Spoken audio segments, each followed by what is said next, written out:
بسم اللہ الرحمن الرحیم۔ السلام علیکم ورحمۃ اللہ وبرکاتہ۔ نحمدہ ونصلی علی رسولہ الکریم، اما بعد۔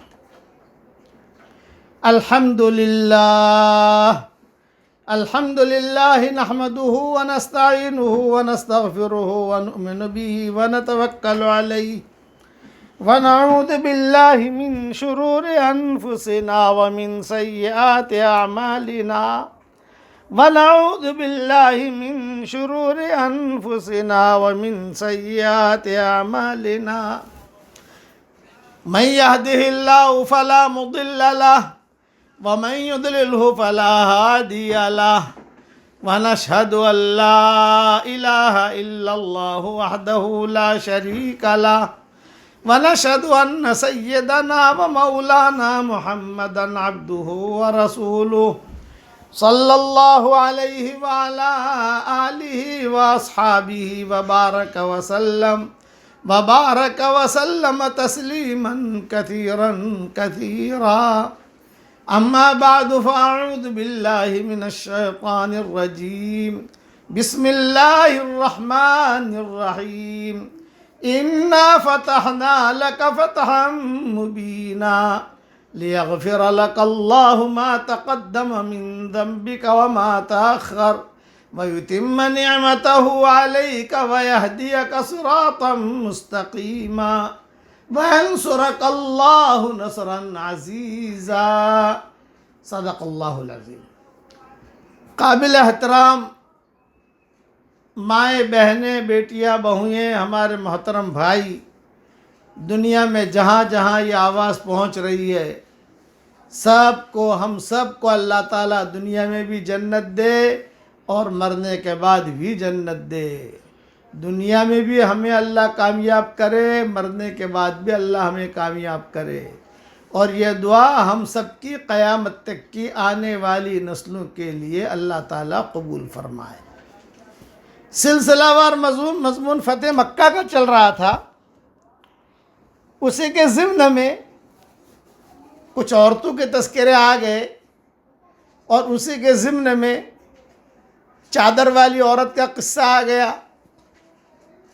ہرات والا، بلخ والا.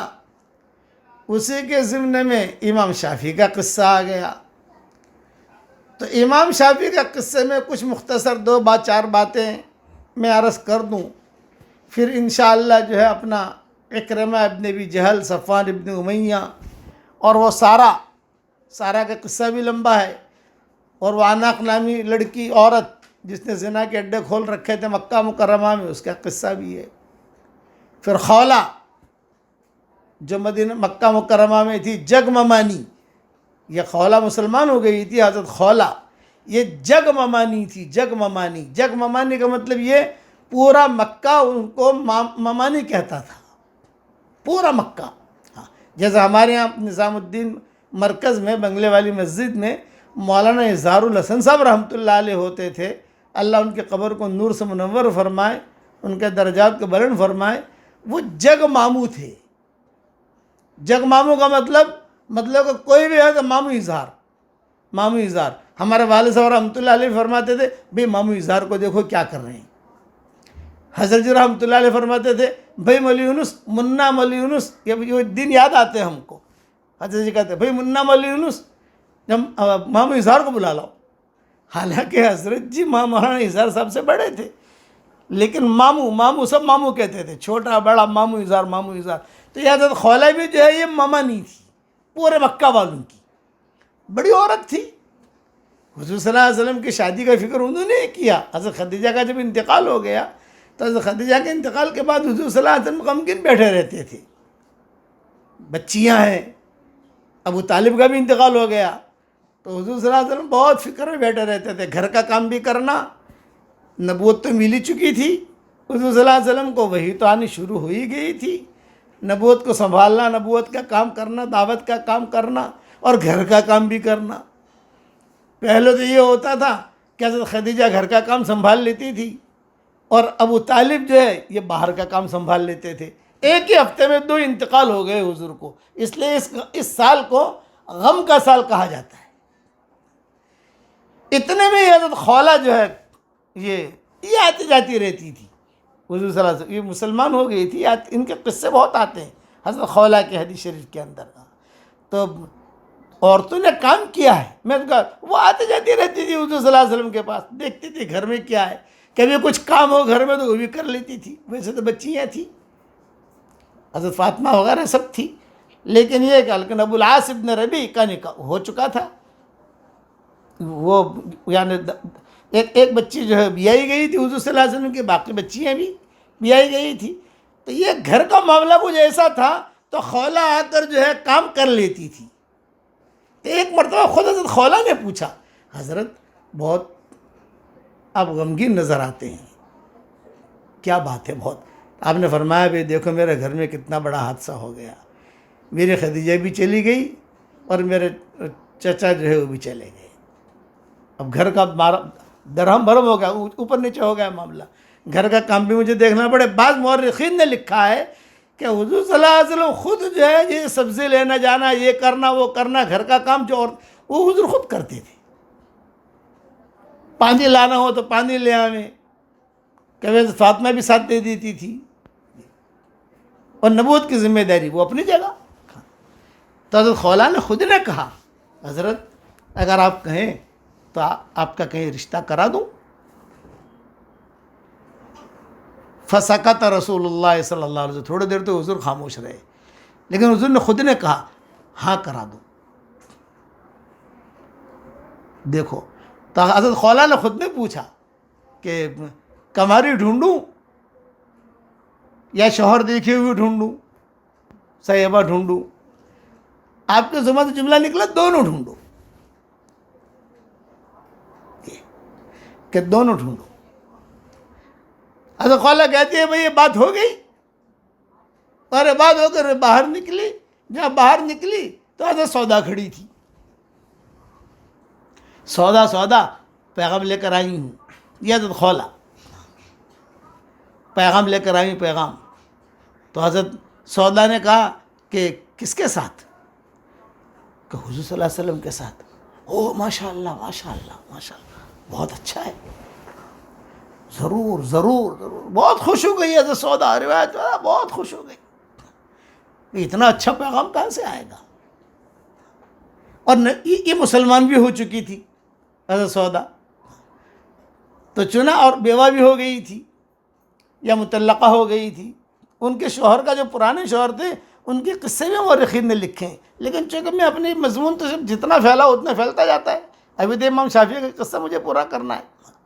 چنانچہ کتابوں میں لکھا ہے حضرت سودا، تو حضرت سودا نے جب تیار ہو گئی، لیکن دیکھ خولہ اگر بات میرا نکاح کرانا ہے حضور صلی اللہ علیہ وسلم کے ساتھ، وہ بڑے میاں بیٹھے ہیں، حضرت سودا کے والد وہ بیٹھے ہیں حقہ بقہ لے کر، اس زمانے میں حقہ حرم کے سامنے وہ بیٹھے رہتے تھے، کعبے کے سامنے حقے پیتے رہتے تھے، کعبے کو دیکھتے رہتے تھے، قلعے بچڑی عبادت تھی نہیں، تم جاؤ تو ان سے بات کرو، وہ اگر تیار ہو جائے تو میں تو تیار ہی ہوں۔ تو حضرت خولہ جو ہے وہ گئی، جب روانہ ہونے لگی تو روایت میں یہ ہے کہ حضرت سودا نے کہا خولہ خولہ خولہ خولہ خولہ، یہاں دیکھو میرے ابا کو جو ہے اسلام کا سلام مت کرنا، السلام علیکم ورحمۃ اللہ وبرکاتہ یہ مت کہنا، ان کو چڑے یہ سلام سے، ان کو تو زمانے جاہلیت کا سلام کرنا۔ تو حضرت خولہ نے پوچھا زمانے جاہلیت کا سلام کیا؟ انہوں نے کہا گڈ مارننگ، یہ کہا انعم صباحا، انعم صباحا کا مطلب گڈ مارننگ، کہ گڈ مارننگ جو ہے زمانے جاہلیت کا سلام ہے، یہ سلام کہنا، اور تم جا کر بات کرو۔ اب حضرت سودا، بعض کتابوں میں یہ لکھا ہے کہ حضرت سودا جو ہے وہی کھڑی کھڑی دیکھ رہی ہے کہ گھر میں کیا ہو رہا ہے۔ ایک آدمی کو فطری خوشی ہوتی ہے، پر پوتے کی بھی شادی ہو اور پر دادا بھی بیٹھا ہو اس نکاح کی مجلس میں، تو پر دادا کی بھی خواہش یہ ہو کہ یار میری بھی مجلس ہوتی تو اچھا تھا۔ یہ چیزیں ایسی ہے۔ ہمارے مولانا یونس پونا والے رحمۃ اللہ علیہ ہوتے تھے، ماشاء اللہ وہ مذاق میں دین سمجھا دیتے تھے۔ وہ خود اپنا قصہ بیان کرتے تھے، اللہ ان کے قبر کو نور سے منور فرمائے۔ وہ فرماتے تھے کہ پہلے عروج نہیں تھا دعوت کے کام کا، میرے پاس بھی پیسے نہیں ہوتے تھے، مولانا یونس پونہ والے خود قصہ سناتے تھے اپنا، کہ میں جو ہے بسوں میں یہاں سے یہاں 17 بس میں جاتا تھا، لائن لگا کر بس میں کھڑا رہتا تھا اور پہنچتا تھا، لوگوں کو جو ہے وہاں جا کر تشکیل کرتا تھا، تشکیل کر کے جماعتیں نکالتا تھا، کبھی یہ احمد نگر چلا گیا، کبھی مالیگاؤں چلا گیا۔ شروع کا دور تو لوگوں نے دیکھا نہیں ہے، بعد کا دور تو سب نے دیکھا ہے کہ کاریں ہیں، کھانا ہے، ہدیے ہیں۔ تو مولانا خود سناتے تھے کہ میں جو ہے اپنا جھولا لیا، اور میرے والد صاحب مجھے خود سناتے تھے، یہ راج آئل مل ہے نا، میرے والد صاحب کہتے تھے کہ راج آئل مل، تو راج آئل مل کے سامنے بس اسٹینڈ ہے، اب ہے کہ نہیں مجھے پتہ نہیں، اب ہے کہ نہیں بس اسٹینڈ ہے؟ ہاں۔ تو ابا مجھے سناتے تھے بیٹا یہ بس اسٹینڈ یاد رکھنا، یہ ابا مجھے خود کہتے تھے یہ بس اسٹینڈ یاد رکھنا۔ میں نے کہا کیوں ابا؟ یوں کہا جب شروع میں کوئی ہمارا بھاؤ نہیں پوچھتا تھا تو میں یہاں تمہاری والدہ جو ہے مجھے روٹی اور روٹی میں انڈا بنا کر ڈال کر دے دیتی تھی، اور میں یہاں آتا تھا، کھڑا رہتا تھا بس کا، اور 124 نمبر کی بس چلتی تھی اس وقت کہا تھا مجھے، اب پتہ نہیں 124 نمبر کی چلتی ہے کہ نہیں چلتی، 124 نمبر کی بس چلتی تھی، میں انتظار میں رہتا تھا کہ 124 نمبر کی بس آئے، میں اس میں بیٹھوں اور میں اس میں سفر کروں، اور پھر میں جو ہے وہی روٹی لے کر، ایک صابن والے ہوتے تھے حاجی آدم صابن والے، ہم دونوں کی جوڑی ہوتی تھی، وہ جو ہے اپنی روٹی کباب لے کر آ جاتے تھے، میں میری روٹی اور انڈا لے کر آ جاتا تھا، تمہاری ماں جو مجھے بنا کے دیتی تھی، اللہ میرے والدہ کی عمر میں اللہ برکت دے، اللہ ان کو خوب، اللہ تعالیٰ دین کا بھی، یعنی دین پر چلتے چلتے اللہ تعالیٰ انہیں خوب ترقی دے، کوئی حفاظت کرے، اب تک زندہ ہیں، اللہ ان کو صحت بھی دے عافیت کے ساتھ، آپ حضرات آمین کہو۔ تو وہ کہ تمہاری ماں مجھے جو وہ دے دیتی تھی، اور میرا ابا نے مجھے خود کہا، میں یہاں کھڑا رہتا تھا، اور وہ جب آتی تھی 124 نمبر کی بس، تو میں اور حاجی آدم جو ہے دونوں جاتے تھے، اور جا کر کبھی ملاڑ جاتے تھے، 124 نمبر کی بس ایک جگہ اتار دیتی تھی، وہاں سے دوسری بس پکڑتے تھے، کبھی ملاڑ کبھی گورے گاؤں، اور وہاں جا کر پورا دن محنت کر کے ایک آدمی تیار کرتے تھے، یہ دادا نے مجھے کہا، ایک آدمی، یہ بس اسٹینڈ یاد رکھنا، یہ مجھے کہتے تھے کہ بیٹا یہ یاد رکھنا۔ یہی حال مولانا یونس پونہ والوں کا تھا، وہ کہتے تھے کہ بس سے پکڑ کے جاتا تھا۔ اب فجر کی نماز مولانا یونس پونہ والے رحمۃ اللہ علیہ پڑھاتے تھے اپنی مسجد میں، جو مرکز تھا اس وقت میں۔ نماز پڑھانے کے بعد مولانا خود کہتے تھے، میں اس پر سنا رہا ہوں کہ شادی اور نکاح یہ ایسا جملہ ہے کہ جو سنے تو پانی منہ میں اس کے رال ٹپکتی، ارے یار میری بھی شادی ہو جاتی، ارے یار میں بھی، میری مجلس بھی ہو جاتی۔ یہی معاملہ ہوا تھا سودا کا، چونکہ حضرت خولا نے بات رکھی نا، حضرت سودا کو پتہ چل گیا کہ میرا پیغام آیا ہے، تو حضرت سودا جو ہے وہ سیٹنگ یعنی ترتیب بنانے لگی کہ یہ پیغام رد نہ ہو، ریجیکٹ نہ ہو، کینسل نہ ہو۔ اس پر مولانا یونس پونہ والوں کا قصہ سنا رہا ہوں۔ تو فرماتے تھے کہ میں فجر کی نماز پڑھا کے بیٹھوں تو سب سے پہلے مصلیوں پر نظر ڈالوں، 15-20 مصلی ہوتے تھے ہمارے پکے، لیکن اس کے علاوہ کوئی آ گیا تو مجھے ٹینشن ہوتا تھا، یار یہ نیا چہرہ کون سا ہے، یہ نیا چہرہ کون سا ہے۔ وہ کیا، کچھ لوگ ہوتے تھے، کوئی احمد نگر سے آ گیا، کوئی 17 سے آ گیا، کوئی مالیگاؤں سے آ گیا، کوئی دھلیا سے آ گیا مشورے کے لیے۔ تو مولانا یونس پونہ والے رحمۃ اللہ علیہ فرماتے تھے، ہاں بھائی کیوں آئے ہو؟ یہ کہ حضرت یہ دھلیا سے آئے ہیں، یا احمد نگر سے آئے ہیں، یا 17 سے آئے ہیں، یہ فلاں جگہ سے آئے ہیں، ہم کچھ مشورے کے لیے آئے ہیں۔ تو مولانا یونس پونہ والے رحمۃ اللہ علیہ کہتے تھے مشورہ تو ہوگا، لیکن ناشتہ تو آپ لوگ کرو گے نا، فجر کی نماز میں جب آئے ہو تو ناشتہ، لیکن میرے پاس ناشتہ کرانے کے لیے پیسے نہیں ہیں۔ یہ مولانا یونس پونہ اور رحمۃ اللہ کہتے تھے کہ میرے پاس ناشتہ کرانے کے لیے پیسے نہیں ہیں، مشورہ کریں گے بعد میں، تمہیں ناشتہ تو کرنا ہے نا؟ ہاں کرنا ہے، ناشتہ تو کرنا ہے حضرت۔ یہ کہا وہ بڑے میاں جو بیٹھے ہیں نا سامنے ایک بڑے میاں بیٹھے رہتے تھے، ان کے پاس چلے جاؤ اور ان سے جا کر میں جیسا کہوں ویسا کہو، تمہارا ناشتہ ہو جائے گا۔ تو فرمایا وہ لوگ کہتے اچھا بتائے تو کیا کہیں؟ یہ کہا پہلے جا کر سلام کرنا، السلام علیکم چچا، تو غصے میں جواب دیں گے وعلیکم السلام، جیسے بوڑھوں کی عادت ہوتی ہے، وعلیکم السلام۔ تم گھبرانا مت، وہ قرآن پڑھ رہے ہیں نا تو سلام کرنا تم، اور جا کر کہا السلام علیکم چچا، وہ کہیں گے وعلیکم السلام، تو تم بالکل ٹینشن مت لینا، کیوں آئے ہو وہ پوچھیں گے، وہ قرآن شریف بند کریں گے پھر پوچھیں گے کیوں آئے ہو۔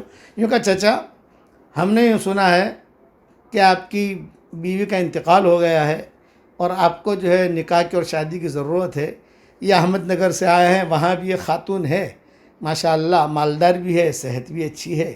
یہ مالیگاؤں سے آئے ہیں تو وہاں ایک عالمہ ہے ماشاءاللہ، اور یہ جو ہے دھولیا سے آئے ہیں، وہاں ماشاءاللہ ایک رئیس خاندان کی بیوہ ہے، اور یہ بھائی آئے ہیں فلاں جگہ سے تو ایک مطلقہ ہے۔ تو ہم اس لیے آئے کہ بھی جو ہے آپ کا کسی جگہ ہم نکاح کرا دیں۔ تو بڑے میاں کیا کہتے ہیں، اے خاموش رہے خاموش رہے خاموش رہے، ابھی جو ہے اشراق کا وقت ہوگا، اپن اشراق پڑھیں گے، باہر جا کر ناشتہ کریں گے، پھر بات کریں گے۔ تو مولانا یونس پوناور رحمۃ اللہ علیہ کہتے ہیں، میں ان کو بولا تھا ناشتے کا انتظام ہو گیا نا؟ ہو گیا حضرت، بس ناشتہ کر لو پھر میرے پاس آنا۔ اب باہر جانے کے بعد جو ہے بڑے میاں ناشتہ کراتے ہیں، مسجد میں تو شادی بیاہ کی بات کرنا ٹھیک نہیں ہے، تو باہر جا کر او بھائی پاولا، او بھائی انڈا بھی لانا، ارے بھلائی ملائی بھی لانا۔ اب وہ شادی کی خوشی میں، شادی ہو یا نہ ہو لیکن خوشی خوشی میں یہ بھی لا، ہاں بتاؤ کیا ہے کیا نہیں، تو وہ کہتے اپنا یہ ہے یہ ہے یہ ہے وہ ہے، اور بات جمی نہیں۔ پھر جو ہے یہ مولانا یونس پوناور رحمۃ اللہ علیہ کے پاس آتے، یہ کہتے کہ بھئی حضرت ہم نے تو یہ کیا، ہمارا ناشتہ تو ہو گیا الحمدللہ، اب بتاؤ کیا مشورہ کرنا ہے، یہ ہے یہ مولانا یونس صاحب جواب دیتے تھے۔ 3-4 دن کے بعد بڑے میاں مولانا یونس صاحب کے پاس آئے، یوں کہا ارے یونس، روزانہ فجر کی نماز کے بعد کہ میرا رشتہ لے کر آتا ہے، مجھ سے ناشتہ کر جاتا ہے، پیسہ خرچ کر جاتا ہے، میں اچھا خاصا ناشتہ کراتا ہوں شادی کی خوشی میں کہ کہیں میرے نکاح ہو جائے گا، لیکن کوئی شادی تو کراتا نہیں ہے۔ تو مولانا یونس صاحب فرماتے تھے جب اللہ نے مجھے ترقی دی، وہ بڑے میاں زندہ تھے، ہمارے والد صاحب کی خدمت بھی آتے تھے نظام الدین، جب اللہ نے مجھے ترقی دی تو میں کہتا تھا وہ چچا وہ جتنے ناشتے کروائے نا میں نے ہی کروائے ہیں سب کو، میں ہی بیچتا تھا تاکہ تیرا پیسہ بھی لگے، اور کہیں تو آخر تک ان کی شادی نہیں ہوئی۔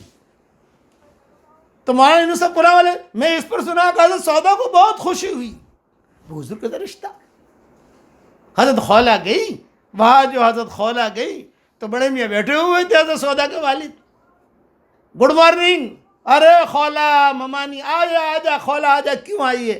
یہ کہا کہ وہ سودا کا رشتہ لے کر آئی ہوں۔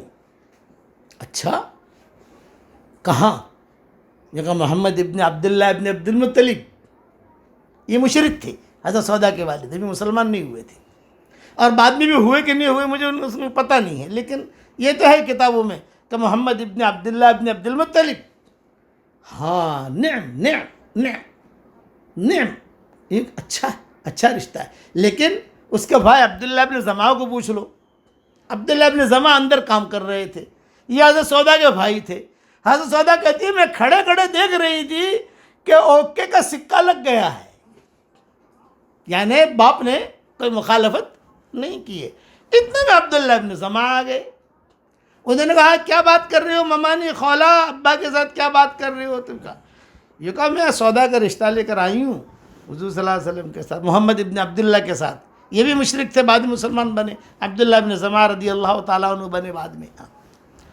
تو کہا کس کے ساتھ؟ یہ کہا محمد ابن عبداللہ ابن عبد المطلب۔ نہیں نہیں نہیں، میں تیار نہیں ہوں، میں تیار نہیں ہوں۔ حضرت سودا کہتے جو اس نے غصے میں دھمال کیا میرے بھائی نے، سارا گھر کا سامان باہر پھینک دیا، ساری میری ماں پریشان، میرا باپ پریشان، سب پریشان، اور میں ہرگز وہاں نہیں ہونے دوں گا رشتہ میرے بہن کا، کہاں میری بہن اتنی اونچی اور کہاں محمد ابن عبداللہ، نہیں نہیں نہیں نہیں۔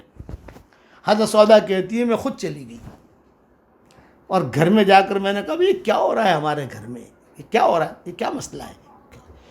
فرمایا مسئلہ یہ ہے کہ تمہارا پیغام آیا ہے، اب مجھے تو پہلے سے پتہ ہی تھا میرا پیغام آیا ہے، لیکن یہ کبھی کیا مسئلہ ہے، میں انجان بن گئی۔ یہ کہ یہ مسئلہ ہے کہ تمہارا پیغام آیا ہے اور یہ تمہارا بھائی جو ہے مخالفت کر رہا ہے۔ حضرت سودا نے بہت قوت سے کہا، یہ کہا بھی نکاح مجھے کرنا ہے، تجھے نہیں کرنا نکاح، میں تیار ہوں، اس لیے تو کچھ نہیں کہہ سکتا، میرا نکاح کرا دو، اتنا اچھا رشتہ کہاں ملے گا مجھے۔ بدن کی تھوڑی موٹی تھی حضرت سودا، حضور صلی اللہ علیہ وسلم کے ساتھ نکاح ہو گیا۔ تو یہ عبداللہ بن زمعہ جو ہے بعد میں مسلمان ہوئے، ان کے اسلام لانے کا قصہ بھی عجیب ہے۔ جب مسلمان ہوئے تو عبداللہ بن زمعہ اس بات پر بہت روتے تھے کہ میں نے میری بہن کے ساتھ جو حضور کا رشتہ ہو رہا تھا ٹانگ کیوں اڑائی، اتنا بڑا رشتہ، اب حضرت سودا کا جو رشتہ ہو گیا حضور صلی اللہ علیہ وسلم کے ساتھ، تو کبھی کبھی خولہ آتی تھی حضور صلی اللہ علیہ وسلم کے پاس پوچھنے کے لیے سودا کیسی ہے، تو آپ فرماتے تھے بہت اچھی ہے ماشاء اللہ۔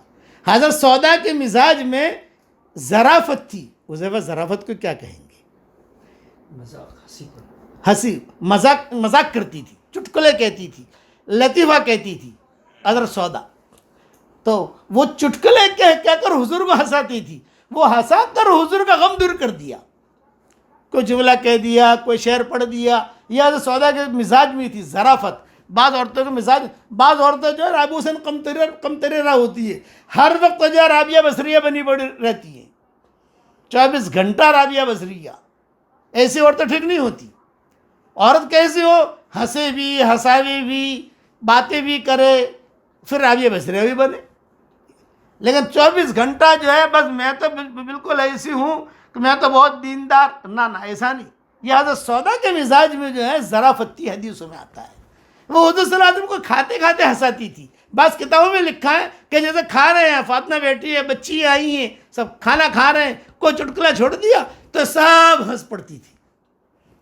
یہ حضرت سودا، اور ان کے ہنسانے کے قصے بھی ہیں، میں انشاءاللہ بعد میں کبھی سناؤں گا۔ یہ کیا کیا جملے کہتی تھی۔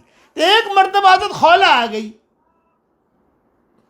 جب حضرت خولہ آئی سب بیٹھی ہوئی تھی، تو حضرت خولہ کو خوشی ہوئی، میں نے ماشاءاللہ رشتہ کرا دیا، سودا کا گھر حضور کا آباد ہو گیا ماشاءاللہ۔ اب کھانے پر بیٹھے ہوئے حضور صلی اللہ علیہ وسلم نے خود نے چھیڑا، اور آپ نے فرمایا ابھی خولہ، ہمارا بات تو یہ ہوئی تھی کہ ابھی کنواری بھی ڈھونڈو اور سیبہ بھی ڈھونڈو، تبھی سودا کے ساتھ تو تم نے نکاح کرا دیا ہمارا، لیکن اب کنواری کہاں ہے؟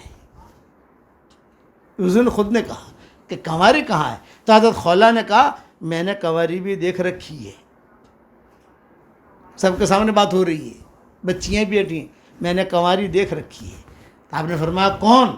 فرمایا آپ کے بھائی کی بیٹی۔ جو روایت کے جملے یہ ہیں، آپ کا دوست نہیں کہا، آپ کے بھائی کی بیٹی۔ آپ نے پوچھا من؟ میرے بھائی کی بیٹی کون؟ فرمایا ابو بکر کی بیٹی۔ فرمایا اچھا، ابو بکر کے تو 2 بیٹیاں ہیں، اسما اور عائشہ، کون ان دونوں میں سے کون؟ فرمایا عائشہ۔ آپ نے فرمایا واہ، بھئی میرا نکاح عائشہ کے ساتھ کیسے ہوگا؟ میرا نکاح عائشہ کے ساتھ کیسے ہوگا؟ کیوں نہیں ہوگا؟ یہ فرمایا عائشہ کی تو منگنی ہو گئی ہے متم کے یہاں، حضرت عائشہ کی منگنی ہو چکی تھی متم کے یہاں۔ متم ایک بہت بڑا آدمی تھا جس نے حضور صلی اللہ علیہ وسلم کی زمانے شرک میں بہت خدمت کی تھی۔ تو حضور صلی اللہ علیہ وسلم نے بدر میں یہ اعلان کیا تھا، بھئی سن لو، آج اگر متم زندہ ہوتا تو اس کی سفارش پر سارے مشرکین مکہ کو معاف کر دیتا، جتنے اسیران بدر سب کو معاف کر دیتا۔ یہ آپ نے اعلان کیا تھا کہ متم کا حضور صلی اللہ علیہ وسلم پر احسان ہے۔ جب طائف سے واپس ہوئے تو کسی نے ساتھ نہیں دیا، طائف سے نکالے گئے، مکہ والوں نے کہا خبردار آنا مت، ہمارے شہر سے نکل گئے۔ طائف والوں نے کہا ہمارے پاس سے مت آنا۔ اب بیچ میں حضور اور حضرت زید بن حارثہ 2 اور کوئی نہیں۔ آپ نے کہا بھی میری بچیاں وہاں ہیں، میری بیوی وہاں ہے، اور یہ کیسے میں کہ زندگی گزاروں گا یہاں؟ کوششیں کرتے رہے، لیکن کوئی کسی نے ساتھ نہیں دیا۔ جنات مسلمان ہوئے، انسانوں نے بہت تکلیف دی۔ یہ تو متم کو حضور نے خبر بھیجی، میں بہت پریشان ہوں، تم جو ہے کچھ میرا ساتھ دو۔ یہ اور متم نے کہا کہ آپ کیا چاہتے ہیں؟ آپ مجھے یعنی مجھے کفالت دے دو، مجھے پناہ دے دو تو میں مکہ میں آ جاؤں۔ تو متم نے اپنے سارے لڑکوں کو کہا، وہ لڑکا بھی تھا جس کا نکاح حضرت عائشہ کے ساتھ ہونے والا تھا، سب لڑکوں کا، بڑا آدمی تھا مکہ کا، چنانچہ سب کو بلا کر کہا چلو میں حضور کو داخل کراتا ہوں۔ سب آئے تھا، ابو جہل یہ سب دھمال ہو گئی سب، ارے یہ متم تو کیا کر رہا ہے؟ خبردار، کوئی کچھ نہیں کر سکتا، میں نے محمد کو امن دیا ہے، کوئی کچھ نہیں کر سکتا۔ اور برابر حضور کو کہا حضرت گھر جانا ہے یا کعبے میں جانا ہے؟ یہ متم نے پوچھا، آپ کو گھر جانا ہے گھر چھوڑ دوں، اگر کعبے میں جانا ہے کعبے میں چھوڑو، آپ نے کہا مجھے کعبے میں لے جاؤ۔ چنانچہ حضور صلی اللہ علیہ وسلم نے طواف کیا، یہ متم جو ہے تلوار لے کر بیٹھا رہا اور اپنے بچوں سے کہا کوئی تکلیف نہیں دے، میں نے امن دیا ہے۔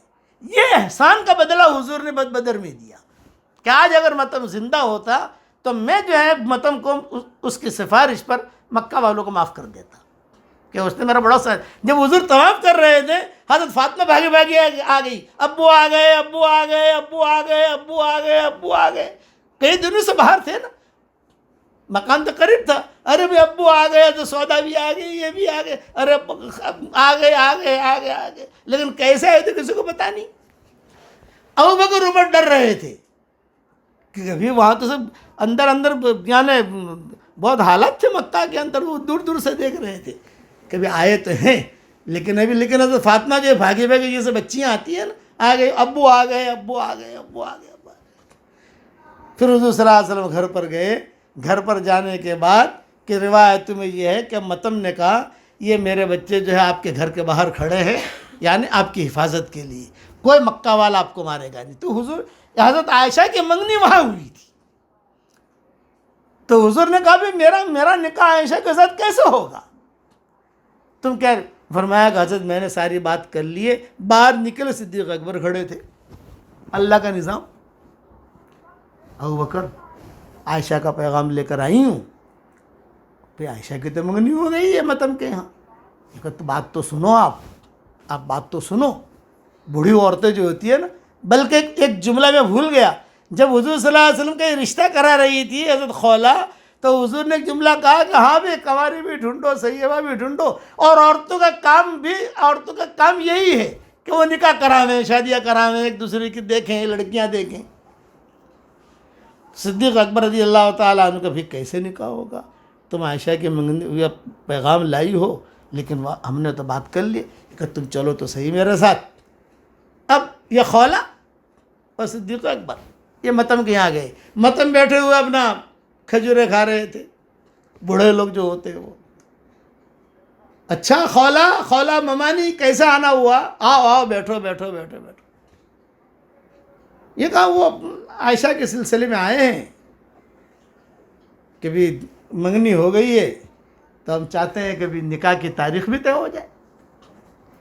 متم نے کہا بیگم، او بیگم، اس کی بیوی کو بلایا، اس کی بیوی اڑی ٹڑی تھی۔ یہ کہا دیکھو یہ آئے ہیں، جواب دو۔ ہاں کیوں آئے ہو بھائی؟ ابوبکر کیوں آئے ہو؟ ممانی خولہ کیوں آئے ہو؟ کیا مسئلہ ہے؟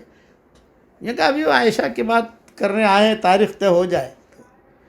تو اس کی بیوی نے کہا کہ دیکھو بھائی، ہمیں خبر ملی ہے کہ ابوبکر بگڑ گئے ہیں، ان کی بیٹی عائشہ بھی بگڑ گئی ہے، اور خولہ تو بھی بگڑ گئی ہے، اس لیے ہم نہیں چاہتے کہ بھی ہمارے بیٹے کے ساتھ عائشہ کا کوئی مسئلہ آوے، نکاح ہو، کیونکہ وہ آئے گی تو پھر وہی محمد کی بات کرے گی یہاں آ کر، وہی قرآن کی بات کرے گی یہاں آ کر، اس لیے ہم جو ہے نہیں چاہتے۔ تو میرا ارادہ نہیں ہے، یہ ماں نے کہا، متم کی بیوی نے کہا۔ تو ان لوگوں نے پوچھا متم سے بھئی آپ کی کیا رائے ہے؟ تو اس نے جواب دیا میں تو بیوی کے پیچھے پیچھے چلتا ہوں، بیوی جو کہے وہ منظور۔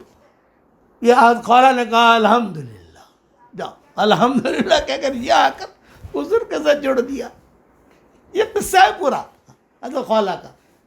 اس لیے اب میرا جو ہے مضمون تو یہ بہت لمبے ہیں، یہ حضرت امام محمد والا مضمون اور یہ سارا مضمون تو انشاءاللہ کل بیان کروں گا۔ پھر حضور صلی اللہ علیہ وسلم کا رشتہ ہوا نہ، تو حضور صلی اللہ علیہ وسلم بار بار کہتے رہے مکہ مکرمہ میں کہ میں نے خواب دیکھا ہے، فرشتہ آسمان سے آیا اور ایک دلہن لے کر آیا اور یہ کہا کہ آپ کی ہونے والی دلہن ہے، ایک بہت بڑا ایک یعنی کوئی چیز ہے، کوئی تھال ہے، کوئی ایسی چیز ہے، اور آپ کی دلہن ہے، جبریل کہہ رہے ہیں آپ کی دلہن ہے۔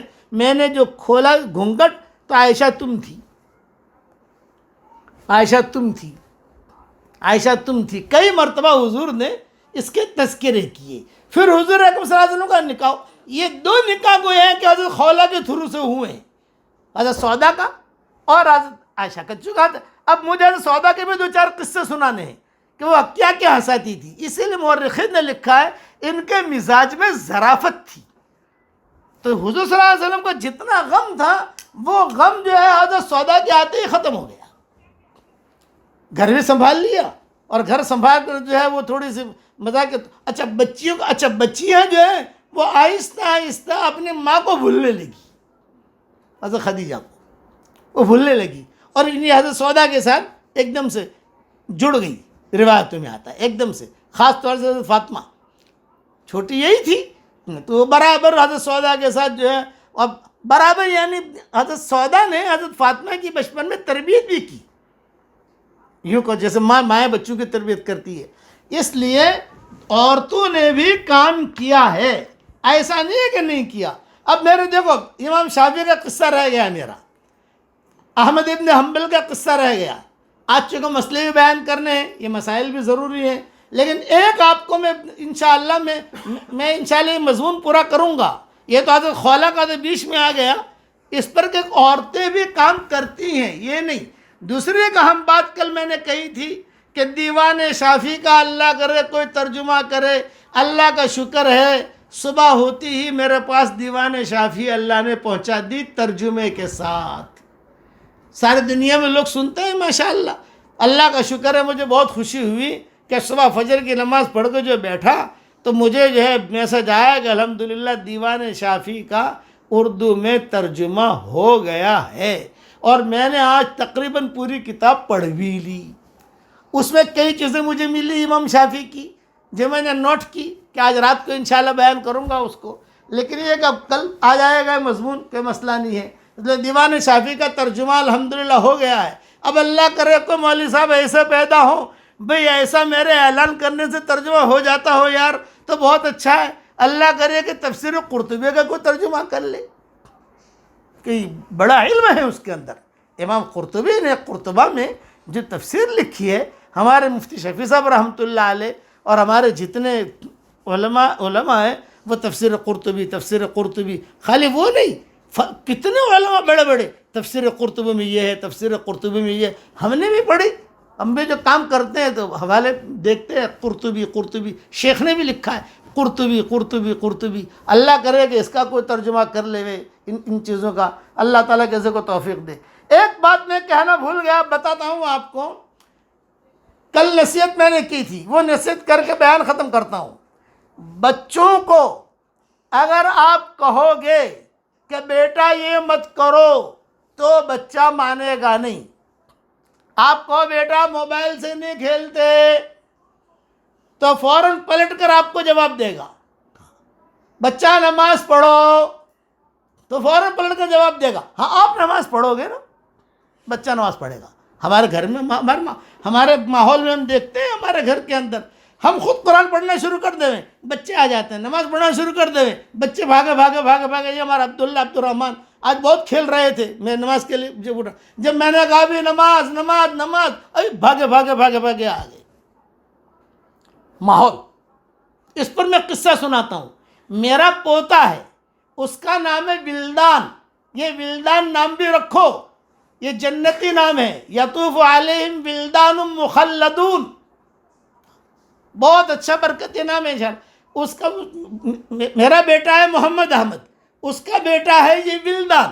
تو اس نے جو ہے اپنے بیٹے سے کہا ولدان تم موبائل سے مت کھیلو، موبائل سے کھیلو گے تو میں دادا کو کہہ دوں گا. اور ولدان چھوٹا سا ہے، وہ جواب میں کیا کہتا ہے، دادا بھی تو موبائل دیکھتے ہیں، دادا بھی تو دیکھتے ہیں. اس کو کیا پتا، دادا تو سبق بھیجتا ہے، دادا تو درس قرآن بھیجتا ہے، دادا تو دوسرے کام کرتا ہے دین کے. لیکن اس نے یہ جواب دیا کہ دادا بھی تو بھیجتے ہیں. اس کا مطلب کیا ہوا؟ مطلب کہ بچہ جو ہے تقریر سے نہیں مانے گا، آپ کے عمل سے مانے گا. بچوں کو قابو میں کرنا اس وقت میں ضروری ہے، اور اس کا آسان طریقہ یہ گھر میں دینی ماحول بناؤ.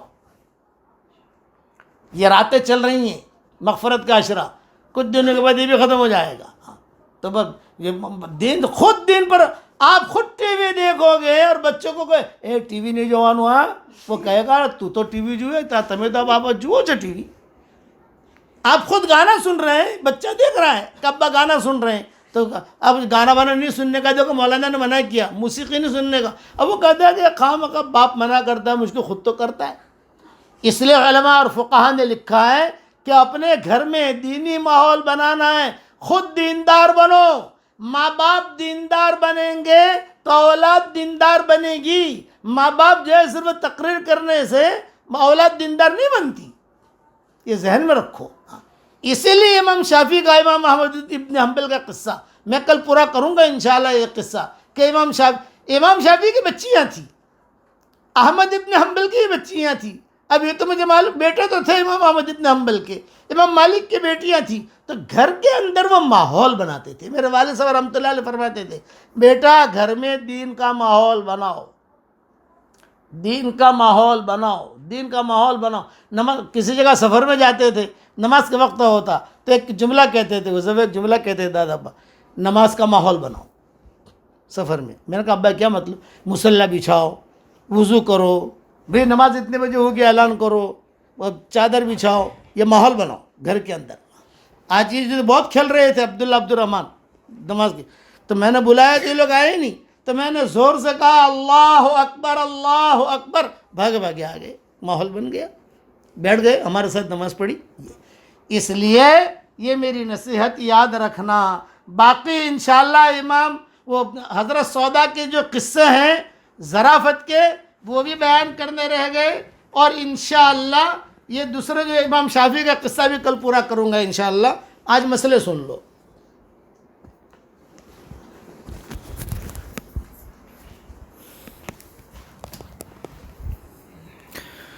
بسم اللہ الرحمن الرحیم۔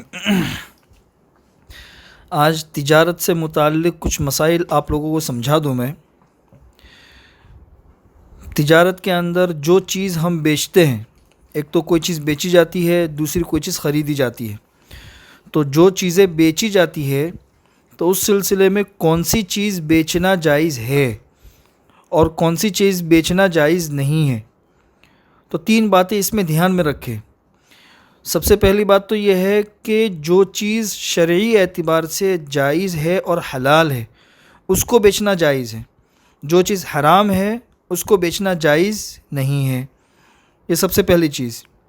چنانچہ شیئر مارکیٹ سے جن کمپنیوں کے شیئر خریدے جاتے ہیں تو اس میں یہ چیز دیکھی جاتی ہے کہ وہ کون سی کمپنی کے شیئر ہے۔ اگر بینک کے شیئر ہے یا انشورنس کے ہے یا اس کے علاوہ کوئی حرام جیسے شراب کے ہے، تو ایسی کمپنیوں کے شیئر خریدنا جائز نہیں ہے، اس لیے کہ یہ ساری کی ساری چیزیں اسلام میں حرام ہیں۔ دوسری چیز یہ ہے کہ جو چیز بیچی جا رہی ہے وہ موجود ہونی چاہیے، موجود۔ اگر ایک چیز موجود ہی نہیں ہے تو اس کو بیچنا جائز نہیں ہے، اس لیے کہ ایک چیز موجود نہیں ہے تو اسے انسان بیچے گا کیوں، اور بیچے گا تو اس میں سامنے والے کو دے گا کیسے، اس میں بہت بڑا دھوکہ ہے۔ اس وجہ سے جو چیز معدوم ہو، یعنی ابھی اس کا وجود نہیں ہے، تو اس کو بیچنا بھی جائز نہیں ہے۔ چنانچہ اسی کے ضمن میں یہ مسئلہ سمجھ لیجئے کہ بعض کمپنیاں جو شیئر مارکیٹ کے اندر شیئر خریدتے ہیں تو بعض کمپنیاں ایسی بھی ہوتی ہے کہ ابھی وہ وجود میں ہی نہیں آئی، ان کا وجود ہی نہیں ہوا، اور ان کے شیئر جو ہے نا وہ مارکیٹ کے اندر لسٹڈ ہو جاتے ہیں، بیچے جاتے ہیں۔ بھئی وہ کمپنی وجود میں ہی نہیں آئی ہے تو پھر اس کے شیئر کیسے بیچے جا رہے ہیں؟ تو ایسی کمپنیوں کے شیئر خریدنا جائز نہیں ہے، اس لیے کہ ابھی اس کمپنی کا وجود ہی نہیں ہوا ہے۔ اس کی اور بھی بہت ساری مثالیں ہو سکتی ہے، لیکن جو چیز موجود نہیں ہے اس کو بیچنا جائز نہیں ہے، یہ تو ایک عام اصول ہے، لیکن اس کے اندر سے کچھ مسائل مستثنیٰ ہیں۔ وہ مسائل جو ہے نا وہ استثناء اور سلم کی شکل میں آتے ہیں فقہ کے اندر، جس کی میں آپ کو ایک مثال دوں۔ آج کل مارکیٹ کے اندر اس طریقے سے ہوتا ہے کہ آپ کے پاس میں کوئی چیز آرڈر آیا، مثلا آپ کتابوں کا کام کر رہے، کتاب کا کسی چیز کا آرڈر آیا، جوتوں کا کام کرتے ہیں، جوتوں کا آپ کے پاس میں آرڈر آیا، جوتے آپ کے پاس میں نہیں ہیں، جہاں بنتے ہیں، جہاں سے آپ جس کارخانے کے اندر آپ بنواتے ہو، آپ نے سامنے والے کو آرڈر دے دیا کہ بھئی مجھے 1000 جوتے چاہیے یا 1000 کتابیں چاہیے، تو یہاں پہ معاملہ طے ہو جاتا ہے بیع و شراء کا۔ سامنے والے کو آپ نے کتابوں کا یا جوتوں کا یا کسی بھی چیز کا آرڈر دے دیا، یہ چیز ابھی موجود نہیں ہے، یہ چیز بنے گی کارخانے کے اندر اور بننے کے بعد پھر آپ کو بھیجی جائے گی، لیکن بننے سے پہلے ہی اس کا سودا ہو جاتا ہے۔ تو یہ چونکہ اس کا عرف ہے، رواج ہے، اور کارخانے کے اندر آرڈر دینے کے بعد پھر وہ چیز بن جاتی ہے، تو اس کے عرف اور رواج کی وجہ سے پہلے سے اس طریقے سے آرڈر دینا اور بیع و شراء کا معاملہ کر لینا، اس کو فقہ کے اندر جائز قرار دیا گیا ہے۔ یہ استثناء اور سلم کی ایک شکل آتی ہے۔ اسی کے ضمن کے اندر یہ مسئلہ بھی دیکھیے کہ آج ایک بلڈنگ بن رہی ہے، ابھی بلڈنگ کا کوئی وجود نہیں ہے، بلڈر جو ہے وہ اس بلڈنگ کے فلیٹ بیچتا ہے، لوگ اسے خرید لیتے ہیں، بھئی پہلے منزلے پر ہمارا فلیٹ، 15ویں منزلے پر ہمارا فلیٹ، اس کا پہلے سے ہی سودا ہو جاتا ہے، ابھی وہ وجود میں ہی نہیں آیا اور اس کو بیچا جاتا ہے۔ تو چونکہ اس کا عرف اور رواج ہے، تو اس عرف اور رواج کی وجہ سے بننے سے پہلے ہی یہ فلیٹ خریدنا جائز ہے، لیکن یعنی ڈائریکٹ بلڈر سے، لیکن بلڈر سے کسی شخص نے اس طرح کا معاملہ کر لیا، اب وہ شخص کسی اور کو نہیں بیچ سکتا ہے، اس لیے کہ پہلا سودا تو جائز ہو گیا، دوسرا سودا جائز نہیں ہوگا۔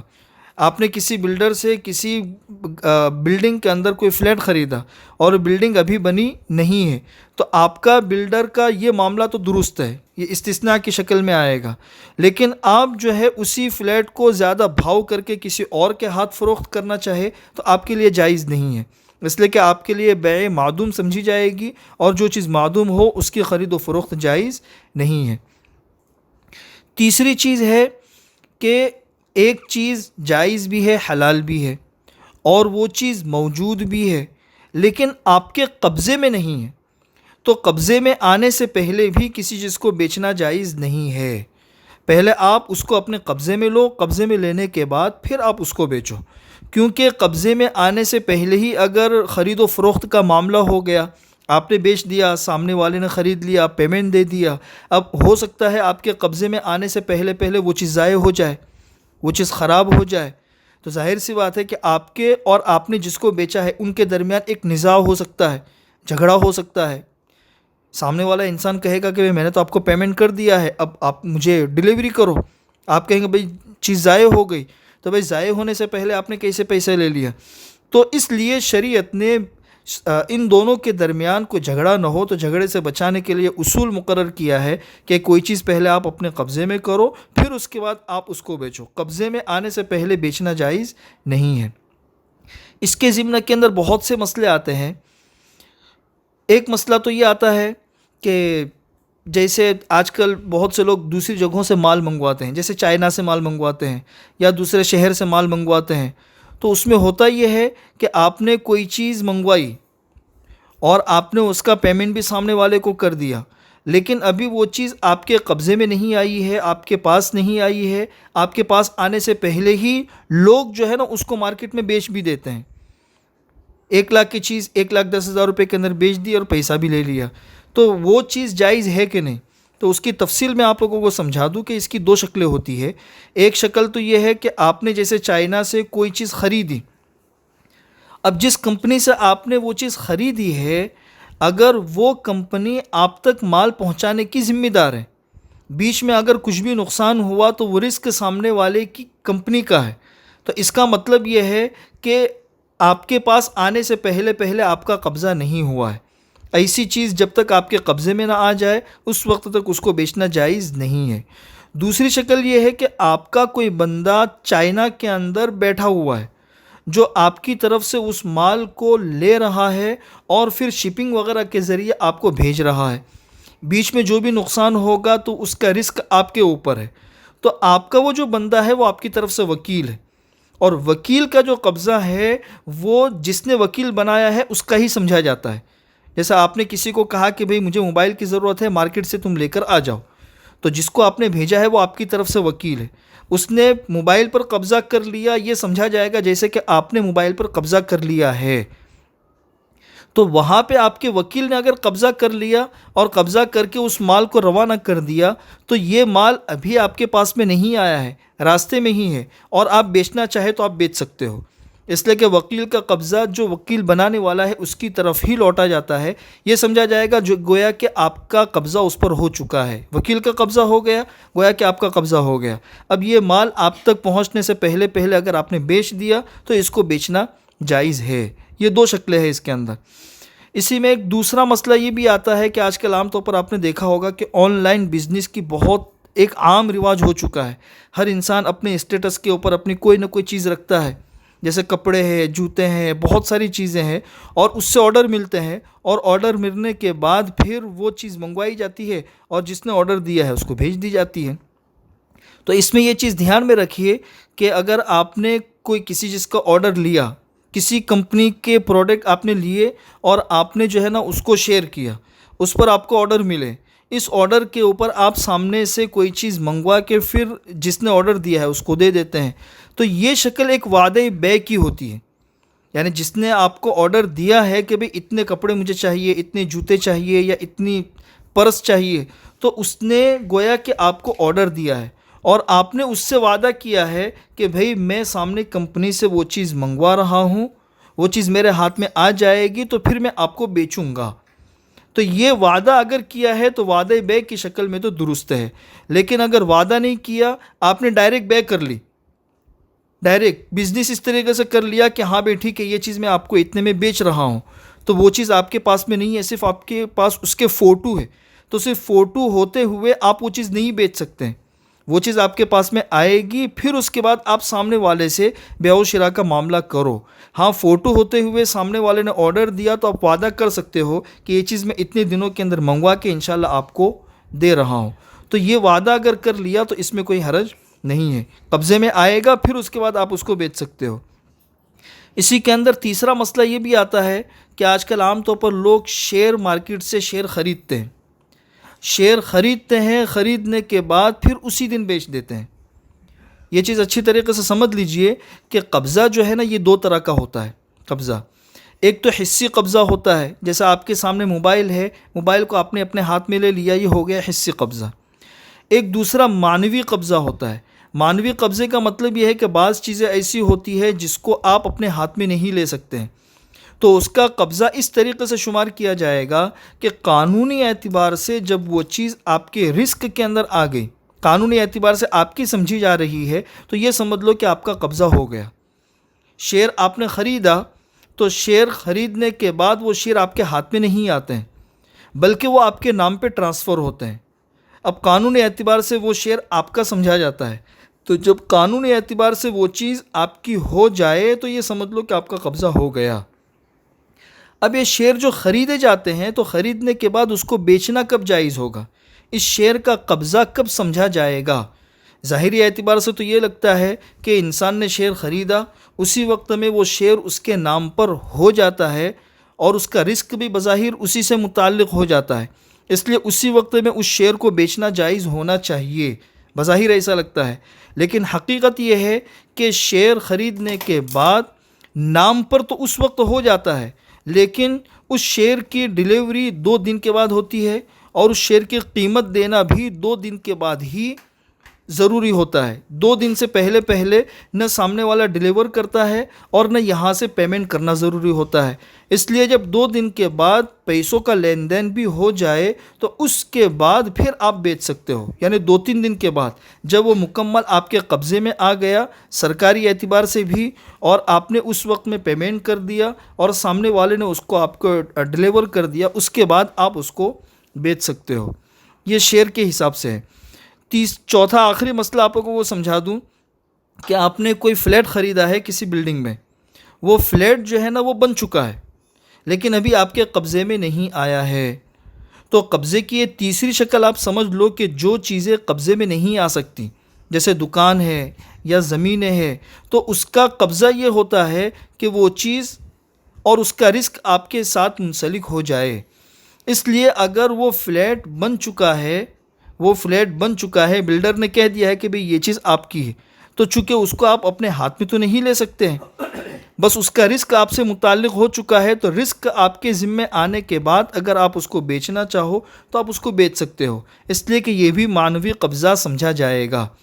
بس یہ 3 چیزیں تھیں, تجارت سے متعلق اور بھی کچھ مسائل تھے، وہ انشاءاللہ آپ لوگوں کے سامنے کل بتا دیے جائیں گے۔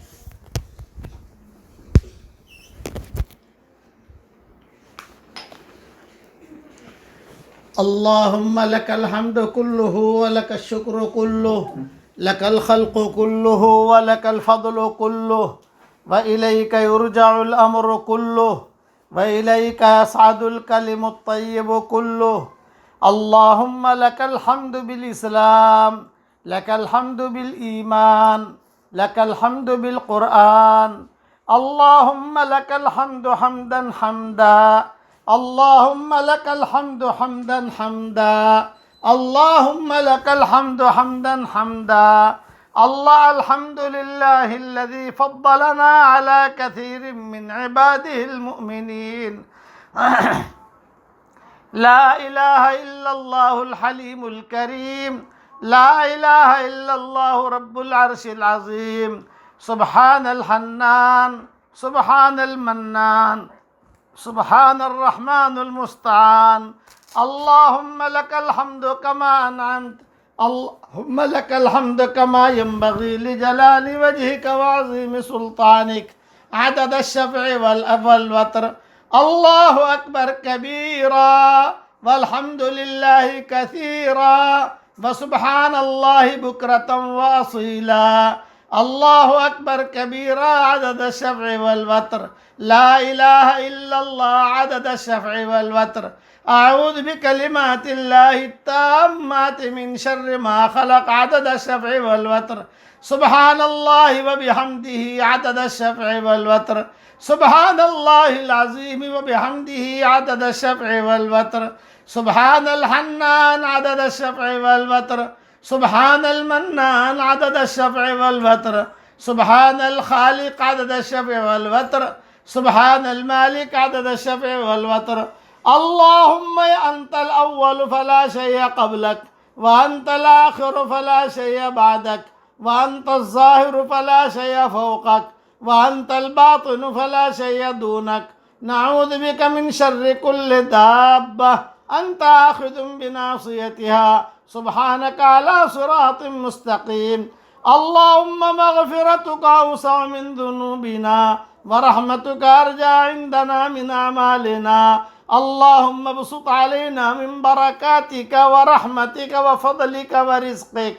اللهم إنا نسألك النعيم المقيم الذي لا يحول ولا يزول، ونسألك العون يوم العيلة والأمن يوم الخوف، ونعوذ بك من شر ما أعطيتنا ومن شر ما منعتنا. يا حنان يا منان، يا حنان يا منان، يا منزل القرآن على النبي العدنان، اجعل تلاوتنا لديك مقبولة، وأعمالنا برضوانك الأكبر مقرونة موصولة. اللهم ارزقنا من فضلك عيشة طيبة هنية، وأمتنا على التوبة ميتة سوية، ميتة سوية زكية.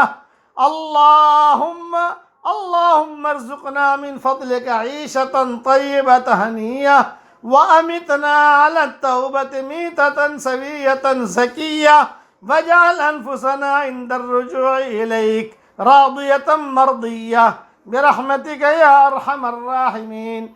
يا رجاء المذنبين، يا أمان الخائفين، يا مجيب دعوة المضطرين، يا حنان يا منان، يا ذا الجلال والإكرام. اللهم آت نفوسنا تقواها وزكها أنت خير من زكاها، أنت وليها ومولاها. اے اللہ ہمارے گناہوں کو معاف فرما. اے اللہ یہ مغفرت کا عشرہ چلتا ہے، اے اللہ یہ مغفرت کا عشرہ چل رہا ہے. ہمیں وہ بدبخت انسان مت بنانا کہ رمضان کا مہینہ گزر جائے اور ہمارے گناہ معاف نہ کیے جائیں. بہت شقی ہے، بہت شقیہ ہے، بہت بدبخت ہے وہ مرد اور بہت بدبخت ہے وہ عورت کہ رمضان کا مہینہ گزر جائے اور اپنے گناہوں کو معاف نہ کرا سکے. اے اللہ تو نے رحمت کی چادر پھیلائی تھی، وہ چادر تو نے لپیٹ لی. اب تو نے مغفرت کی چادر پھیلائی ہے۔ اے اللہ ہمارے گناہ تیرا کوئی نقصان نہیں پہنچا سکتے، اور اگر تو نے ہمیں معاف کر دیا تیری دریائے مغفرت میں سے کمی واقع نہیں ہوگی۔ اے مالک ہم نے بہت گناہ کیے ہیں، رات کے اندھیروں میں کیے ہیں، دن کے اجالوں میں کیے ہیں، جان کر کیے ہیں، انجان کر کیے ہیں، تنہائیوں میں ہم نے کیے ہیں، یوٹیوب پر گندی گندی فلمیں دیکھی ہیں، ننگی فلمیں دیکھی ہیں، بہت گناہ کیے ہیں جسے تو جانتا ہے، تیرے فرشتے جانتے ہیں، تیرے فرشتوں نے ریکارڈ کر رکھا ہے۔ اے اللہ آج کی اس رات میں تو ہم سب کو معاف فرما دے، آج کی اس رات میں ہم سب کو معاف فرما دے۔ اے اللہ ہمیں محروم نہ فرما، اے اللہ ہمارے گناہوں سے تیرا کوئی نقصان نہیں ہوگا۔ اے اللہ صرف تیرے رحمت کا اور مغفرت کا ایک قطرہ ہمارے لیے کافی ہے، ایک قطرہ کافی ہے۔ تیرے دروازے پر 100 کا قاتل آیا، تو نے معاف کر دیا۔ بدکار عورت آئی، تو نے معاف کر دیا۔ مجنون آیا، تو نے معاف کر دیا۔ امام شافعی کے زمانے میں ایک مجنون آیا تھا، امام شافعی اسے دیکھا کرتے تھے اور رویا کرتے تھے کہ ہے تو مجنون لیکن کس طریقے سے اللہ سے یہ باتیں کرتا ہے، تو نے معاف کر دیا۔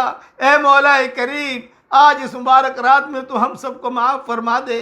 اے اللہ یہ امت بہت پریشان ہے، پوری انسانیت پریشان ہے۔ اے اللہ یہ بیماری جو آپ کی طرف سے آئی ہے، اے اللہ اس بیماری کو آپ ہی اٹھا سکتے ہیں۔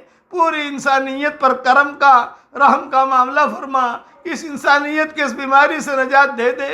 اے اللہ تیرے نبی نے کہا ہے الخلق عیال اللہ، ساری مخلوق اللہ کا کنبہ ہے۔ اے اللہ اس کنبے کی پوری پوری تو حفاظت فرما۔ اے اللہ کسی زمانے میں قارون ہوتا تھا، کسی زمانے میں فرعون ہوتا تھا، وہ بچوں کو قتل کرتا تھا۔ آج کے فرعون اور آج کے قارون تو ان سے کئی گنا زیادہ آگے بڑھ گئے۔ اے مولا کریم آج یہ امت کا مرد بھی پریشان، امت کی عورتیں بھی پریشان، چھوٹے بھی پریشان، بڑے بھی پریشان۔ اے اللہ ان قارونوں سے تو اس امت کو نجات دے دے۔ حسبنا اللہ و نعم الوکیل، حسبنا اللہ و نعم الوکیل۔ اے اللہ دروازے مسجدوں کے بند ہو رہے ہیں، کاروبار میں حالات آ رہے ہیں، اور اے اللہ کچھ پتہ نہیں صبح ہوتی ہی یہ سنتے ہیں، کبھی یہ سنا کبھی یہ سنا۔ اے اللہ ہمارے پاس تو تیرے علاوہ کوئی نہیں ہے، ہم نے تو تیرا دروازہ تھام لیا ہے۔ یہ جتنا مجمع آمین کہہ رہا ہے یا جب بھی سنے گا اور آمین کہے گا، یہ سارے کے سارے آپ سے محبت کرتے ہیں، چاہے مرد ہو چاہے عورت ہو۔ اے اللہ ہم ایگریمنٹ کرتے ہیں کہ ہم سب کو تجھ سے بہت بہت محبت ہے، تیرے نبی سے بہت بہت محبت ہے، تیرے قرآن سے بہت بہت محبت ہے، اور تیرے پورے دین سے بہت بہت محبت ہے۔ اے اللہ تو ہم سب کو تیرے دین پر اخلاص کے ساتھ چلنے کی توفیق عطا فرما، اور اے اللہ ہماری پریشانیوں کو دور فرما۔ سارے دروازے بند ہو چکے ہیں، اے مالک سارے دروازے بند ہو چکے ہیں، صرف آپ کا دروازہ کھلا ہوا ہے۔ جس طریقے پر تو نے اے اللہ تیرے گھر کی حفاظت کی تھی، اور اے اللہ الم تر کیف فعل ربک باصحاب الفیل، اصحاب فیل سے تیرے گھر کی تو نے حفاظت کی تھی۔ اے اللہ قوم عاد کو تو نے تباہ کیا تھا، قوم سمود کو تباہ کیا تھا، بڑی بڑی قوموں کو تو نے تباہ کیا۔ اے اللہ آج کے قارون اور فرعون، حامان اور شداد اگر ہدایت ان کے مقدر میں ہو تو خالد ابن ولید کی طرح انہیں ہدایت دے دے، اور حضرت عمر کی طرح انہیں ہدایت دے دے، اور اکرمہ ابن ابی جہل کی طرح ہدایت دے دے، اور سارا کی طرح ہدایت دے دے، سارا کی طرح ہدایت دے دے، اور اس طریقے پر اے اللہ جتنے بھی ہیں صفوان ابن امیہ کی طرح ہدایت دے دے، نظر کرم ڈال دے۔ ہم نہیں چاہتے کہ ہمارے برادران وطن جہنم میں جلیں، ہم نہیں چاہتے کہ ہمارے برادران وطن جہنم میں انگاروں میں جلیں اور جہنم کے پہاڑوں پر انہیں لٹائے جائے۔ ہم نہیں چاہتے، ہم تو چاہتے ہیں کہ ایک ایک مرد ایک ایک عورت جو دنیا میں ہے ان سب کو تو ایمان دے، اور ایمان دے کر تو سب کو جنت میں داخلہ مقدر فرمائے۔ ہماری تمنا تو یہ ہے، لیکن اے اللہ تو نے قرآن میں بار بار کہا ہے اللہ یجتبی الیہ من یشاء ویہدی الیہ من ینیب، تو جن چھانٹتا ہے اور جو انابت کرتا ہے تو اس کو دے دیتا ہے، جو انابت نہیں کرتا تو اسے نہیں دیتا۔ اے اللہ رحمت کی ہوائیں چلا دے، مغفرت کی ہوائیں چلا دے، اور اے اللہ ہدایت کی ہوائیں چلا دے، ہدایت کی ہوائیں چلا دے، امن اور سکون کی ہوائیں چلا دے۔ اے اللہ دنیا کو سکون کا سانس دلا دے، دنیا کو سکون کا سانس دلا دے۔ اے اللہ جتنے بھی قارون اور فرعون اور حامان ہیں ان کی ہدایت کے اس رات میں فیصلے فرما، اور اگر تیرے یہاں یہ لکھا ہوا ہے، لوح و قلم میں تیرے یہاں یہ لکھا ہوا ہے، لوح محفوظ میں تیرے لیے یہ لکھا ہے کہ ان کے لیے ہدایت مقدر میں نہیں ہے، تو اے اللہ یسوع سے اپنی زمینوں کو پاک فرما دے۔ جیسے فرعون کو تو نے غرق کیا، قوم عاد کو تو نے ختم کیا، اور قارون کو تو نے دھسا دیا، اور اے اللہ اللہم سلط علیہم کلبا من کلابک، اللہم سلط علیہم کلبا من کلابک، اللہم سلط علیہم کلبا من کلابک وللہ جنود السماوات والارض۔ تیرے لشکر بہت ہیں، تیرے لشکر بہت ہیں، اندھیروں کو اندھیروں سے ٹکرا دے۔ اے اللہ قارون کو حامان سے ٹکرا دے، اور حامان کو شداد سے ٹکرا دے۔ اے اللہ ہمارے پاس تو تیرے دروازے کے علاوہ کوئی دروازہ نہیں ہے۔ اے اللہ ہم جب سنتے ہیں کہ حضرت محمد صلی اللہ علیہ وسلم کے بارے میں کوئی کچھ کہتا ہے، ہمیں رات رات بھر نیند نہیں آتی۔ ہم نے کتابوں میں پڑھا ہے کہ مسلمان تجھ سے دعا مانگ سکتے ہیں، ہم کیا کر سکتے ہیں؟ ہمارے پاس کچھ نہیں ہے، ہمارے پاس تیرا دروازہ ہے، اور تو بہت بڑا ہے۔ اسی لیے ہم کہتے ہیں حسبنا اللہ و نعم الوکیل، نعم المولا و نعم النصیر۔ اے اللہ حضرت محمد صلی اللہ علیہ وسلم کی سنتوں کو دنیا میں عام فرما، آپ صلی اللہ علیہ وسلم کے دین کو دنیا میں عام فرما۔ جہاں جہاں تیرا سورج پہنچتا ہے وہاں تو ہدایت کی ہواؤں کو پہنچا دے، اور جہاں جہاں تیری ہوائیں پہنچتی ہیں وہاں تو ہدایت کی ہواؤں کو چلا دے۔ اے اللہ جہاں جہاں تیرا پانی پہنچتا ہے وہاں وہاں ہدایت کی ہواؤں کو چلا دے۔ اے اللہ جتنی مخلوق ہے تیرا سورج استعمال کرتے ہیں، کوئی بھی الیکٹرک کا بل نہیں بھرتا، تیرا پانی استعمال کرتے ہیں، تیری زمینیں استعمال کرتے ہیں، تیری ہوائیں استعمال کرتے ہیں، اور ان سب کے لیے زمینوں سے غلے تو اگاتا ہے، ان سب کے لیے ہوائیں تو چلاتا ہے، ان سب کے لیے اللہ دنیا بھر میں سب چیزیں پھل فروٹ تو پیدا کرتا ہے۔ اے اللہ تو بہت بڑا ہے، تو اتنا بڑا ہے رات کا اندھیرا بھی تیری تعریف بیان کرتا ہے، دن کے اجالے بھی تیری تعریف بیان کرتے ہیں، سورج بھی تیری تعریف بیان کرتا ہے۔ اتنا بڑا سورج روزانہ تسبیح پڑھتا رہتا ہے، اس دنیا سے 13 لاکھ گنا بڑا یہ سورج ہے جو تیری تسبیح بیان کرتا رہتا ہے۔ چاند بھی تیری تسبیح بیان کرتا رہتا ہے، ستارے بھی تیری تسبیح بیان کرتے رہتے ہیں۔ اے اللہ صبح تو ہدایت کے فیصلے فرما، اس مبارک رات میں تو ہمیں محروم مت فرما، مغفرت کی چادر کو عام کر دے، آج ہم سب کے گناہوں کو معاف فرما۔ اے اللہ پوری ہمارے برادران وطن کو تو ہدایت سے نواز دے، برادران وطن کو دین دے دے، اور اے اللہ حضرت محمد صلی اللہ علیہ وسلم نے جتنی خیر کلان کی دعائیں مانگی ہیں وہ ہم سب کے لیے مقدر فرما، اور جن شرور سے پناہ چاہی ہو ان شرور سے تو حفاظت فرما۔ اے اللہ جس نے بھی مجھ سے دعاؤں کے لیے کہا ہو، دعاؤں کے لیے خطوط میں لکھا ہو، جن کا ہم پر کسی قسم کا حق اور احسان ہو، یا جو ہمیں اپنی دعاؤں میں یاد کرتے رہتے ہوں، مائیں بہنیں مجھے اپنی دعاؤں میں یاد کرتے رہتی ہوں، ہماری ساری دعاؤں میں ان کا پورا پورا حصہ نصیب فرما۔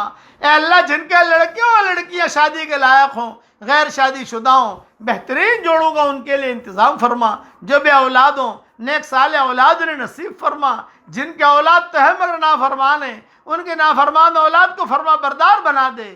اے اللہ جس کے دل میں جو جائز مراد ہو، جو جائز تمنا ہو، عافیت کے ساتھ اس مبارک رات میں ان کے جائز تمناؤں کو پوری فرما۔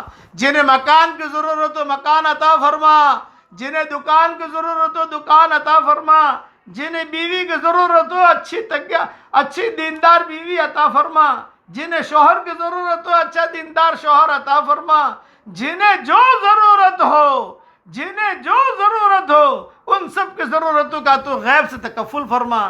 تو ہی خالق ہے، تو ہی مالک ہے، تو نے ہی آسمانوں کو پیدا کیا۔ اے اللہ یہ ہندوستان بھی تیرا ہے، امریکہ بھی تیرا ہے، ساری زمینوں کا مالک تو ہے، تیرے علاوہ کوئی نہیں۔ جتنی بلڈنگ ہے وہ سب کا مالک تو اکیلا ہے، تیرے علاوہ کوئی مالک نہیں ہے۔ کعبہ بھی تیرا، حرم بھی تیرا، ہل بھی تیرا، اور سمندر بھی تیرے، سمندر کے اندر کے خزانے بھی تیرے، آسمانوں میں جو خزانے ہیں وہ بھی تیرے، اور ساتویں آسمان پر جو بہت بڑا سمندر ہے اس میں جو خزانے بھرے ہوئے ہیں وہ بھی تیرے، ساری دنیا کا سونا بھی تیرا، چاندی بھی تیرا، ہیرے جواہرات بھی تیرے، سب کا تو مالک ہے، سب کا تو خالق ہے۔ تو نے ہم سب کو پیدا کیا ہے، بس ہم گناہ کرتے رہے، ہم تجھے پہچان نہ سکے۔ اپنے حقیقی معرفت تو ہمیں نصیب فرما، ہماری آنکھوں میں تیری محبت کا سرما لگا دے، ہمارے دلوں میں تیری معرفت کا نور کوٹ کوٹ کے بھر دے، اور آج اس مبارک رات میں ہماری دعاؤں کو قبول فرما۔ ہمیں مانگنا نہیں آتا مگر تجھے دینا تو آتا ہے، اپنے کرم سے عطا فرما، اپنے فضل سے عطا فرما۔